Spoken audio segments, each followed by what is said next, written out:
அதிகாலை வலையொலி காட்சி நேயர்களுக்கு கல்பனா தர்மேந்திராவின் அன்பு வணக்கம். இது உங்கள் அதிகாலை வழங்கும் திருவள்ளுவரின் குரலும் குரலும்.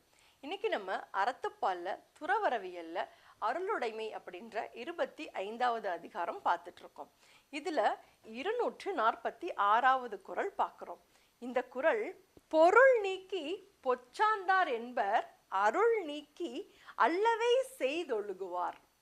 அதாவது இந்த குறளினுடைய அர்த்தம் என்ன அப்படின்னு பார்த்தோம்னா, யாரெல்லாம் அருள் அற்றவர்களாக இருக்கிறார்களோ, அதாவது நிறைய தீமைகளை செய்து கொண்டு இருக்கிறார்களோ, நிச்சயம் அவர்களிடத்தில் பொருள் இருக்கவே இருக்காது. அதே மாதிரி அவர்கள் தங்களுடைய கடமைகளை சரிவர செய்யாமல் கடமையிலிருந்து தவறியவர்களாகத்தான் இருப்பார்கள்.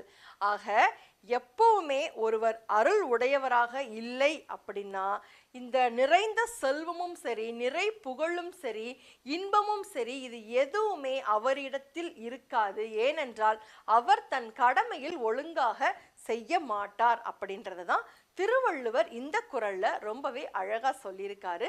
பொருள் நீக்கி பொச்சாந்தார் என்பர் அருள் நீக்கி அல்லவை செய்தொழுகுவார் அப்படின்னு. மீண்டும் ஒரு குறளில் சந்திப்போம். இது உங்கள் அதிகாலை வழங்கும் திருவள்ளுவரின் குரலும் குரலும். நன்றி. குரலும் குரலும் உலக பொதுமறையாம் திருக்குறள். காணத் தவறாதீர்கள் அன்பு நெஞ்சங்களே. ஒவ்வொரு நாளும் ஒரு திருக்குறளோடு உங்கள் அதிகாலையை உற்சாகமாக தொடங்குங்கள். நன்றி.